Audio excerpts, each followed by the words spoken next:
नमस्कार साथियों, स्वागत है इतिहास के इस चौथे सेक्शन में। यानी कि आज हम लोग इतिहास का चौथा सेक्शन देखेंगे, यानी कि चौथा पार्ट वीडियो देखेंगे, जिसमें हम क्या क्या देखेंगे। थोड़ा सा फ्रांसीसी कंपनी के विषय में देखेंगे। फ्रांसीसी कंपनी की स्थापना कब होती है, 5 मिनट की बात है। इसके बाद हमारा आज का मुख्य मुद्दा क्या है, प्लासी का युद्ध, जो भारत के सर्वाधिक निर्णायक युद्धों में से एक रहता है। और प्लासी का युद्ध जो है वो भारत में अंग्रेजी सत्ता को लगभग स्थापित कर देता है। बस ज्यादा 7-8 साल के बाद एक बक्सर का युद्ध होता है 1764 में। उसके बाद तो कह सकते हैं कि कंपनी जो है पूरे बैंड बाजा के साथ आ जाती है बंगाल में शासन करने। और बंगाल में ही नहीं, धीरे धीरे मुगल साम्राज्य की जो सल्तनत रहती है, कह सकते हैं, उसको धीरे धीरे हटाने के लिए बिल्कुल तैयार हो जाती है। ठीक है, तो 2 मिनट की बात है, क्योंकि और कंपनियों के विषय में बात हो चुकी है। फ्रांसीसी कंपनी की बात हो जाए, फ्रांसीसी कंपनी की स्थापना कब होती है, 1764 में, 1664 में होती है। फ्रांसीसी कंपनी की स्थापना 1664 में होती है। लुई 14वें फ्रांस का बहुत प्रसिद्ध और बहुत महान शासक हुआ है, लुई 14वां। ठीक है, इसी के समय में फ्रांसीसी कंपनी की स्थापना होती है। और फ्रांस की कंपनी एक सरकारी कंपनी रहती है, यानी कि इस कंपनी को बनाने में पूरा पैसा इस सरकार का रहता है। इसी वजह से ये प्रकार से सरकारी कंपनी होती है। बाकी जो अन्य 3 कंपनियां हैं, चाहे वो पुर्तगाली हो, चाहे डच हो, चाहे अंग्रेजी ईस्ट इंडिया कंपनी हो, वो सब निजी कंपनियां प्रकार से रहती हैं। पर यहाँ पे पूरा सरकार का दखलंदाजी है। सरकार अपने तरीके से इसको फोल्ड करती है, जो चाहती है वो करती है। ठीक है, तो लुई 14वें के समय 1664 में स्थापना हो रही है। और 1667 में तुरंत ही फ्रांसिस कैरो, बहुत ही महान नाम है ये फ्रांसीसी ईस्ट इंडिया कंपनी के, फ्रांसीसी कंपनी के संदर्भ में, ये 1667 में एक प्रकार से कह सकते हैं कि पहला गवर्नर रहता है कंपनी का। और इसी के नेतृत्व में 1667 में ये लोग चलते हैं और सूरत पहुंचते हैं 1668 में। और जल्दी से आज्ञा पत्र लेके सरकार से मिल मिला के अपना जो है, उसमें कौन रहता है, 1667 में शासक कौन रहता है, औरंगजेब रहता है। ठीक है, औरंगजेब तो एक मुगल शासक की मैं बात बता रहा हूं। बाकी ये सरकार से तुरंत ही आज्ञा लेके सूरत में पहली फैक्ट्री या पहली कारखाना डाल देते हैं, जो भी आप समझ लीजिए। तो इतनी जल्दी ये काम करते हैं कि सूरत में तुरंत आ जाते हैं। फ्रांसिस कैरो रहता ये है। ठीक है, इनका तुरंत के तुरंत कुछ सालों के बाद, 15-20 सालों के बाद से ब्रिटिश कंपनी से जो है लड़ाई झगड़ा शुरू हो जाता है। क्योंकि फ्रांसीसी कंपनी जब ये आती है तो इसका पूरा सेंट्रल जो है वो दक्षिण भारत की ओर ही होता है। और मद्रास उद्रास के क्षेत्र में, पांडिचेरी के क्षेत्र में बहुत मजबूत हो जाती है। ठीक है, तो जब ये कंपनी बहुत मजबूत हो जाती है तो इसका अंग्रेजों के साथ में 3 बहुत प्रमुख युद्ध लड़ा गया है। जिसको कर्नाटक युद्ध के नाम से जाना जाता है। इसको मैं तब पढ़ाऊंगा जब आपको परवर्ती मुगल शासकों के समय में जो स्वतंत्र राज्य होते हैं उनकी स्थापना का पोर्शन जब मैं पढ़ाऊंगा तो उसमें पढ़ाऊंगा। मगर समझने के लिए इतना जान लीजिए कि प्रथम कर्नाटक युद्ध, द्वितीय कर्नाटक युद्ध और तृतीय कर्नाटक युद्ध, यानी कि तृतीय कर्नाटक युद्ध, ये किसके किसके बीच में लड़े जाते हैं, इंग्लैंड और फ्रांस के बीच में लड़े जा रहे हैं। ठीक है, ये इंग्लैंड और फ्रांस के बीच में लड़े जा रहे हैं। जब ये इंग्लैंड और फ्रांस के बीच में लड़े जा रहे हैं तो लड़ने का कारण वास्तविक होता है यूरोप में। ये लोग लड़ते हैं यूरोप में। एक ऑस्ट्रिया का देश है, ऑस्ट्रेलिया नहीं, यूरोप में ऑस्ट्रिया, जिसकी राजधानी वियना है। ठीक है, ये वही ऑस्ट्रिया है जिसके राजकुमार फर्डिनेंड रहते हैं और उनको मार दिया जाता है। तो इस वजह से प्रथम विश्व युद्ध शुरू हो जाता है उस समय। वो दूसरी बात है, मैं आप समझाने के लिए बता रहा हूं कि वियना ऑस्ट्रिया की राजधानी रहती है। ऑस्ट्रिया के उत्तराधिकार को लेके ही या ऑस्ट्रिया के मुद्दे पे जब जब यूरोप में इंग्लैंड और फ्रांस की लड़ाई होती है तब तब यहाँ पे भी लड़ाई हो जाती है, बस नाम बदल जाता है, जो लोकल मुद्दे हो जाते हैं, प्रथम कर्नाटक युद्ध, द्वितीय कर्नाटक युद्ध, तृतीय कर्नाटक युद्ध, जो क्षेत्रीय शक्तियां रहती है कोई ना कोई एक दूसरे से जुड़ जाता है, आपस में लड़ाई झगड़ा करने लगता है। जैसे ये ऑस्ट्रिया में, यहाँ पे यूरोप में इनका युद्ध समाप्त होता है, वैसे यहाँ पे भी तुरंत युद्ध समाप्त हो जाता है। ठीक है, तो ये दूसरा चैप्टर है। मैं दूसरा जब चैप्टर पढ़ाऊंगा सब चीजों को तो पढ़ाऊंगा, सिर्फ समझने के लिए आपको बता रहे हैं, क्योंकि ये जो प्लासी का युद्ध है, ठीक है ना, प्लासी का युद्ध कब होता है? 23 जून 1757 को। और 23 जून 1757 पहुंचते पहुंचते जो है 23 जून 1757 को प्लासी का युद्ध होता है। ठीक है, लेकिन इसके पहले थोड़ा सा 15-20 साल आपको समझना होगा, क्योंकि जब 1741 में 1741 की बात है, जब अली वर्दी खान बिहार का सूबेदार रहता है, बिहार का सूबेदार रहता है, तो वो जो बंगाल और उड़ीसा का सूबेदार घोषित रहता है सरफराज खान। कौन रहता है? सरफराज खान। बिहार, बंगाल और उड़ीसा का सूबेदार, और बिहार का भी एक प्रकार से कह सकते हैं, बंगाल, बिहार, उड़ीसा का भी घोषित रूप से सूबेदार कौन रहता है? सरफराज खान। सरफराज खान, इसको डिप्टी मान लीजिए, है ना, किताबों में अलग अलग चीजें मिलता है। अली वर्दी खान जो रहता है, अली वर्दी खान नाम तो आप लोगों ने बहुत बार इसका सुना होगा, क्योंकि प्लासी के युद्ध के पहले बंगाल का बड़ा अच्छा शासक रहता है। इसके बाद इसका दौहित्र सिराजुद्दौला शासक बैठता है बंगाल के नवाब के रूप में। ठीक है, अली वर्दी खान जो है ये सरफराज खान को मार डालता है। ठीक है, जब ये सरफराज खान को मार डालता है तो जो तीनों प्रांत हैं, तीनों क्षेत्र हैं, बंगाल, बिहार, उड़ीसा, उसका सर्वे सर्वा यानी कि प्रमुख और सूबेदार यही बन जाता है, एक प्रकार से नवाब बन जाता है तीनों जगह का अली वर्दी खान। कहानी यहीं से शुरू होती है आपकी समझने वाली। ठीक है, अब अली वर्दी खान जब शासक बनता है इन तीनों जगह का, तो वो मुगल सम्राट कौन रहता है इस समय? 1741 के करीब में मोहम्मद शाह रहता है। मुगल सम्राट मोहम्मद शाह, रंगीला, वही रंगीला। ठीक है, मोहम्मद शाह रंगीला वही मुगल सम्राट है, जिसके बारे में आप लोगों ने सुना होगा कि ये भाई साहब जो है वो निर्वस्त्र कभी कभी दरबार में चले आते थे, निर्वस्त्र दौड़ते थे मोहम्मद शाह रंगीला। तो अली वर्दी खान ने इनको पैसा वैसा दे के इनसे बकायदा अधिकार पत्र ले लिया। अधिकार पत्र लेना आवश्यक होता था, क्योंकि इस समय सत्ता किसकी है पूरे भारत में? मुगल सम्राट के। पूरे भारत का मतलब क्या होता है कि जहां जहां मुगल शासन है, और पूरे भारत से संदर्भित मुगल शासन से ही होता था। ठीक है, इतिहास में। तो इन्होंने, अली वर्दी खान इनसे अपना मान पत्र ले लेते हैं, अधिकार पत्र ले लेते हैं, ये बकायदा पैसे कौड़ी लेके इनको दे देते हैं, जाओ तुम अपना तीनों जगह की नवाबी करो, तुमको हम तीनों जगह का शासक घोषित कर देते हैं। तो अली वर्दी खान बेसिकली जब 1741 में और 1756 तक शासक रहते हैं ना बंगाल के नवाब के रूप में।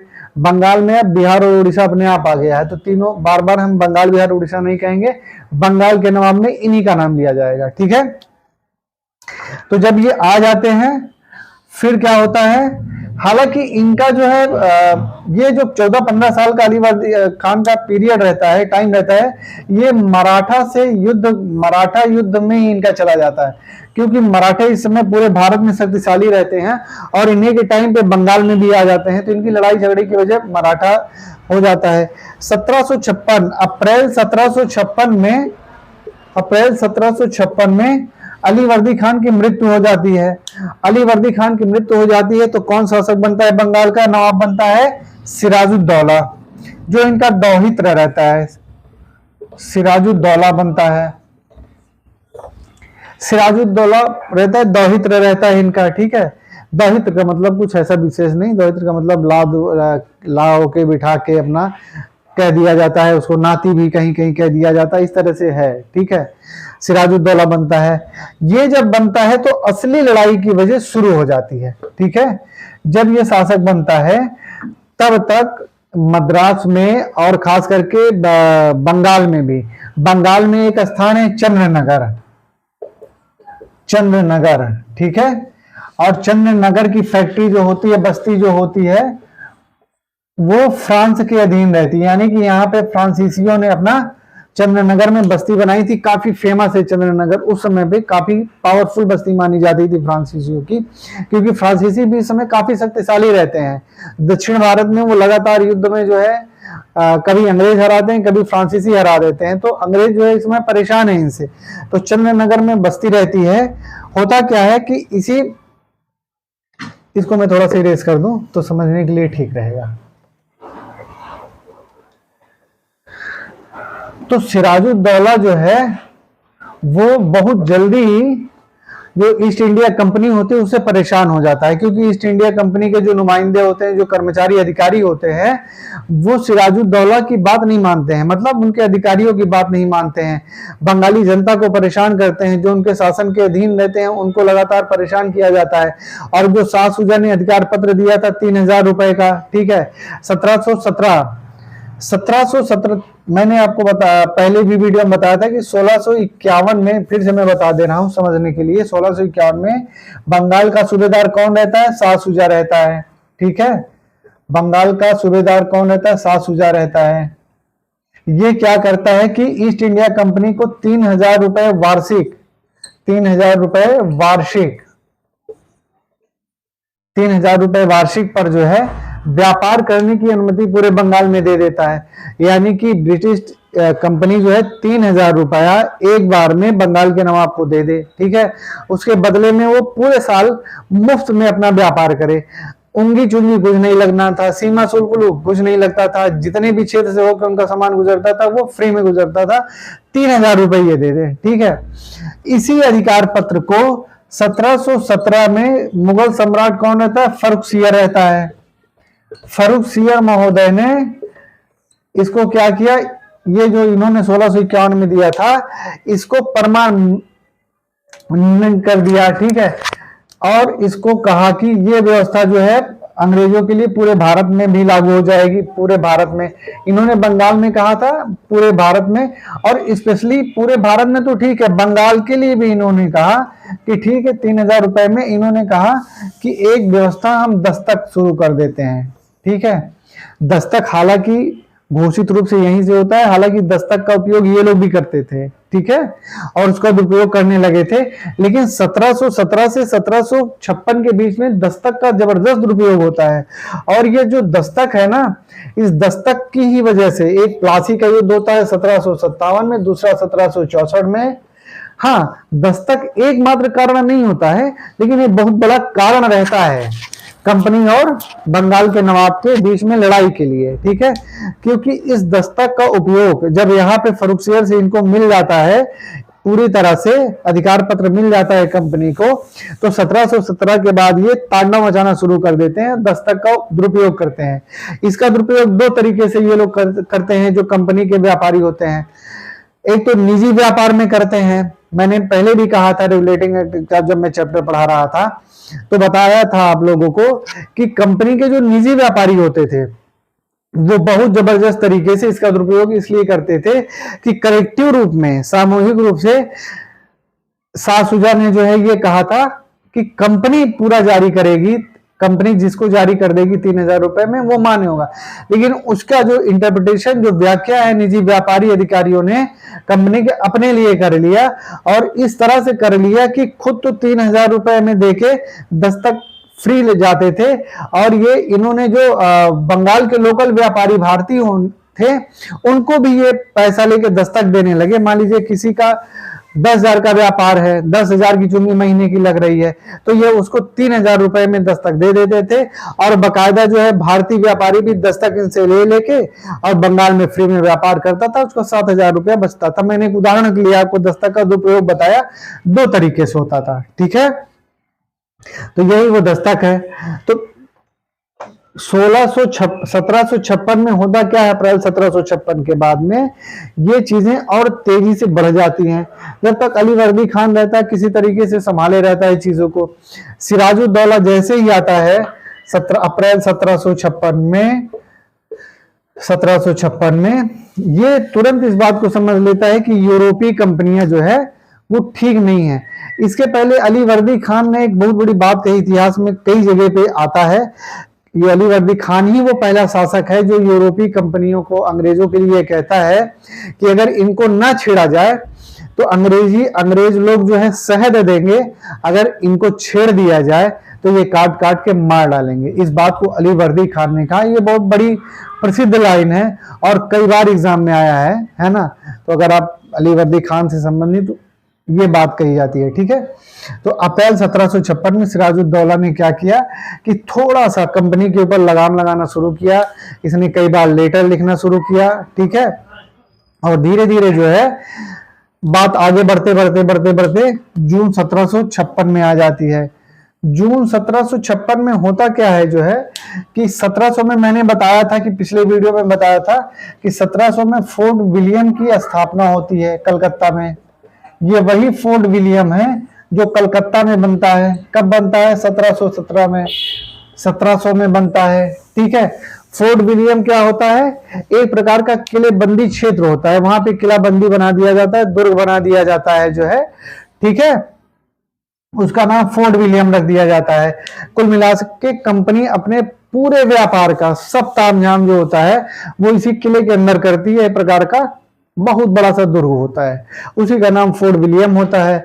और कलकत्ता की स्थापना मैंने बताया ही था कि वो जो 3 क्षेत्र थे, 3 गांव थे, कौन कौन से? कालीकाता, सूतानाती और गोविंदपुर। इनको फिर से मैं बता दे रहा हूं, कालीकाता, गोविंदपुर और सूतनाटी, ये 3 गांव रहते हैं। 3 गांव को कंपनी जो है किसको, ये जो तीनों गांव रहते हैं ये इब्राहिम नामक व्यक्ति की जागीर रहती है। तो उसको 1200 रुपए दे के अंग्रेज जो है ये 3 गांव को खरीद लेते हैं, ले लेते हैं, यानी कि कालीकता, गोविंदपुर और सूतनाती। और इन्हीं तीनों को मिला के कलकत्ता शहर की स्थापना होती है। और जो कलकत्ता शहर की स्थापना होती है उसको कौन करता है? जाप चारनाक। मैंने बताया है वही जाप चारनाक है जो 1790 में अंग्रेजों और औरंगजेब के मध्य में मध्यस्थता करता है। जब 1686 में जो है औरंगजेब ने कंपनी के लोगों को मार के भगा दिया था बंगाल के हुगली से, ठीक है। तो ये हो गया, ठीक।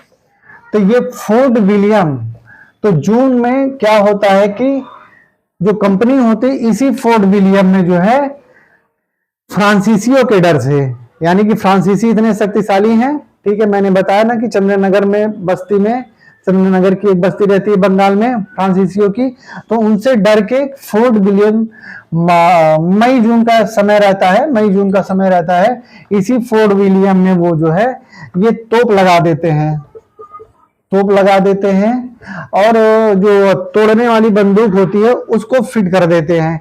इन सब बातों को सुन के सिराजुद्दौला जो है वो काफी परेशान हो जाता है। सिराजुद्दौला को अपनी शक्ति का पता रहता है कि वो कमजोर है, वो अंग्रेजों से लड़ नहीं सकता है, ठीक है।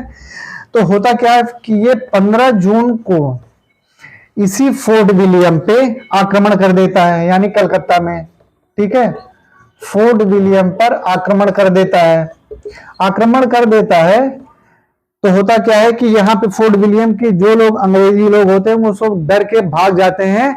कहां पे? फुल्टा द्वीप, एक ज्वारग्रस्त, मैंने पहले भी बताया है, फुल्टा द्वीप बंगाल की खाड़ी में होता है, ज्वारग्रस्त रहता है, ज्वारग्रस्त रहता है, वहां पे भाग जाते हैं और वहां पे शरण ले लेते हैं। ये बात जो है कंपनी को जब पता चलती है, कंपनी इस समय मद्रास में दक्षिण भारत के अभियान में बहुत जबरदस्त तरीके से फ्रांसीसियों से उलझी हुई है और फ्रांसीसियों से लड़ने के लिए वो सेना तैयार कर रही है। तो ऐसी स्थिति में क्या होता है कि अक्टूबर 1764 में, वो अक्टूबर 1764 कर रहे हैं, अक्टूबर 1756 में कंपनी जो है मद्रास में क्लाइव रहता है, क्लाइव के नेतृत्व में और वाटसन का साथ रहता है, इनको भेजती है बंगाल में, कंपनी भेजती है, कंपनी के अधिकारी लोग भेजते हैं कि जाओ जल्दी से वहां का निपटारा करके आओ, हमें फ्रांसीसियों से लड़ना है, ठीक है।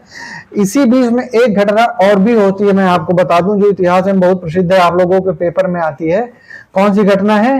ब्लैक होल की घटना है। ब्लैक होल की घटना आप लोगों ने सुना होगा, जिसको काल कोठरी की भी घटना कहा जाता है। ये कब घटना होती है? 20 जून 1756 को होती है, ठीक है। और इसका जो वर्णन करने वाला एकमात्र व्यक्ति होता है वो हॉलवेल होता है। ये हॉलवेल कौन है? ये हॉलवेल वही है जो वो काल कोठरी में बंद रहता है, हॉलवेल। इसी ने बताया है, इस पूरी घटना का वृत्तांत बताया, बाकी इतिहास में कहीं और किताबों में नहीं मिलता है, सिर्फ इसी ने बताया हॉलवेल। ये घटना क्या होती है? एक 14x18 का कमरा रहता है, 14x18 का कमरा रहता है लंबाई चौड़ाई में। उसमें कुल 146 अंग्रेज कर्मचारियों अधिकारियों को बंद कर दिया जाता है। 146 व्यक्तियों को इस कमरे में बंद कर दिया जाता है 20 जून की रात में, जिसमें हॉलवेल भी है। ठीक है, 146 लोगों को बंद कर दिया जाता है। तो उसमें अगली सुबह यानी 21 जून को जो है मात्र 23 लोग जिंदा बचते हैं। ठीक है, हालांकि कहीं कहीं 446 व्यक्तियों के विषय में मिलता है, लेकिन ये पॉसिबल नहीं है क्योंकि 14x18 के कमरे में 146 ही बहुत ज्यादा है, तो 146 ही हम लोग मानते हैं। 146 लोग रहते हैं, अगली सुबह 23 लोग जिंदा होते हैं। हॉलवेल जो रहता है यही इस पूरी घटना को बताता है। इसी आधार पर इस ब्लैक होल की घटना को ब्रिटिश इतिहासकार बताते हैं, और खास करके इसी घटना को आधार बना के, ये जो ब्लैक होल या काल कोठरी की घटना है, इसी घटना को ये लोग अपने कैसे हैं कि आधार बना लेते हैं, और 7-8 महीने के अंदर यानी कि जून में होता है 1756 में, और 23 जून 1757 को हो जाती है प्लासी का युद्ध। ठीक है, इन 8-9 महीने में खास करके फरवरी 1757, ठीक फरवरी 1757 की बात है।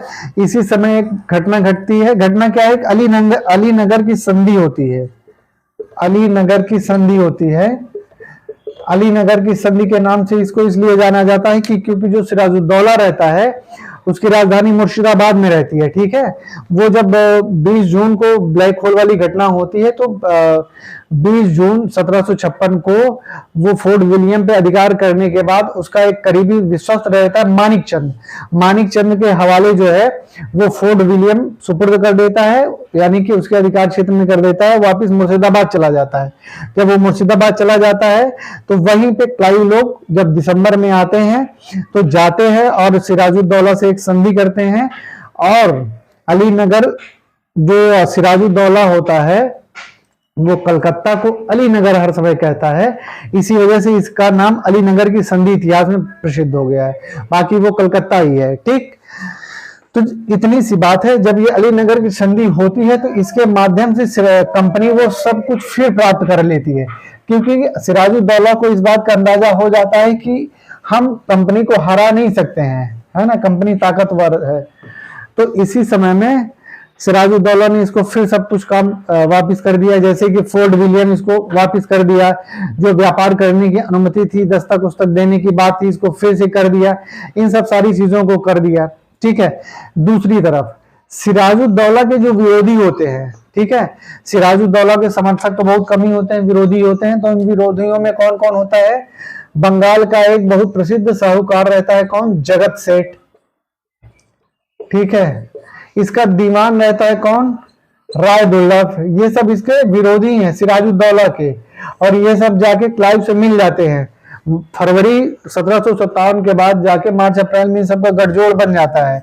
पूर्णिया का गवर्नर होता है, पूर्णिया का गवर्नर कौन रहता है? इसका चचेरा भाई शौकत जंग।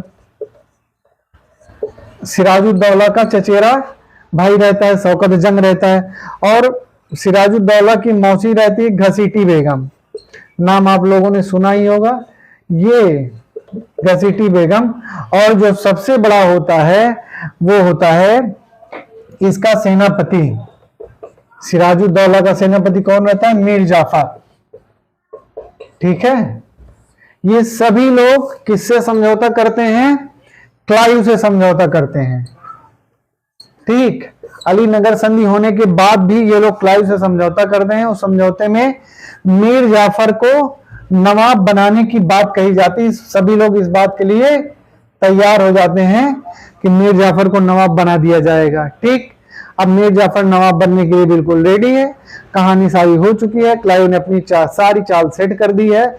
सिराजुद्दौला को बिल्कुल से अंदाजा नहीं है, बस समय की बात होती है। ठीक है, इसके बाद वो तारीख आ जाती है 23 जून 1757 को एक छोटा सा युद्ध होता है जिसमें 1100-1200 लोग जो है, कुल 1500 लोग कंपनी की ओर से होते हैं, बाकी 40-50 हजार की सेना जो रहती है वो किसकी तरफ से रहती है, सिराजुद्दौला की तरफ से रहती है। उसमें होता क्या है कि सिराजुद्दौला की तरफ से मीर मदान और मोहनलाल ये लोग नवाब की तरफ से दिलो जान से लड़ते हैं बिल्कुल से, और अपनी सरकार को बचाने के लिए परेशान रहते हैं। अंत में मीर मदान और मोहनलाल दोनों लोग मारे जाते हैं। वापिस लड़ाई छिटपुट होती है, कुल मिला के 150 लोग दोनों तरफ से खत्म होते हैं। मीर जाफर पहले ही जो सेनापति रहता है वो पहले ही गठजोड़ में समझौता कर लिया है, ठीक है, तो लड़ाई होती नहीं। बाद में मीर जाफर ही सिराजुद्दौला से ये कहता है कि सरकार आप अपने मुर्शिदाबाद वापस चले जाइए, हम सब संभाल लेंगे। वो कुछ सिपाहियों को लेके वापस चला जाता है। ये एक मामूली सी झड़प होती है, प्लासी का युद्ध। इसके बाद फिर ये लोग 25 जून को जाते हैं, वहां पे सिराजुद्दौला को मार देते हैं। और 25 जून 1757 को कौन गद्दी संभाल लेता है, मीर जाफर बंगाल का नवाब बन जाता है जो है, और सिराजुद्दौला की हत्या हो जाती है। यही है प्लासी का युद्ध, ठीक है, जिसमें क्लाइव ने बिना, एक प्रकार से कह सकते हैं बिना लड़े ही प्लासी के युद्ध में सिराजुद्दौला को हरा दिया। कारण सिराजुद्दौला के जितने विरोधी थे सबको मिला लिया था, सभी को कुछ न कुछ देने की बात कह दी थी। क्लाइव की होशियारी, या कह सकते हैं कि अंग्रेजों की कूटनीति और चालबाजी और मक्कारी, जो भी आप कह लीजिए इतिहास में, उन सब की वजह से सिराजुद्दौला हारता है। और प्लासी का युद्ध एक भारतीय इतिहास में ऐसा निर्णायक युद्ध रहता है। जिसके बाद आप बक्सर का युद्ध देखेंगे, उसको हम अगले चैप्टर में देखेंगे। और प्लासी के युद्ध से और बक्सर के युद्ध के बीच में क्या क्या होता है उसको भी हम अगले चैप्टर में, अगले वीडियो में बताएंगे। लेकिन आप ये जान लीजिए, प्लासी का युद्ध भारतीय राजनीतिक इतिहास में एक इतना निर्णायक युद्ध होता है कि कह सकते हैं कि बंगाल पे लगभग ब्रिटिश आके बैठ जाते हैं और उसका कोई विकल्प नहीं होता है। और उसकी कह सकते हैं कि जो चरमोत्कर्ष होता है वो 1764 के बक्सर युद्ध में हो जाता है, जहां पे तीनों की सम्मिलित सेना, अवध के नवाब की, मुगल सम्राट की और बंगाल के अबदस्त नवाब की, इन सब की सेनाओं को जो है हेक्टर मुनरो के नेतृत्व वाली अंग्रेजी कंपनी ने हरा दिया और बक्सर का युद्ध हो जाता है। तो प्लासी के युद्ध से और बक्सर के युद्ध पहुंचते पहुंचते क्या ऐसा घटित हो जाता है उसको हम लोग अगले वीडियो में देखेंगे। मगर ये जान लीजिए कि प्लासी का युद्ध यही होता है, ठीक है। बाकी अगर आप लोग कहेंगे तो प्लासी के युद्ध को और बता देंगे, बार बार बताते रहेंगे, हर बार बताते रहेंगे। बस आप लोगों का सहयोग चाहिए। ये वीडियो आपको कैसा लगता है, मेरी इतनी मेहनत कैसी लगती है, कुछ भी बता सकते हैं, जहां कुछ भी सुझाव हो दे सकते हैं। और मेरे इस वीडियो को जरूर से जरूर अपने दोस्तों को लाइक करिए, शेयर करिए, इससे मेरा हौसला और बढ़े थोड़ा सा, और आपको नई नई चीजें पता चलेंगी, एक से एक बात पता चलेंगी इतिहास में, जो हो सकता है अभी तक आपने पढ़ी होंगी पर शायद भूल गए होंगे, है ना।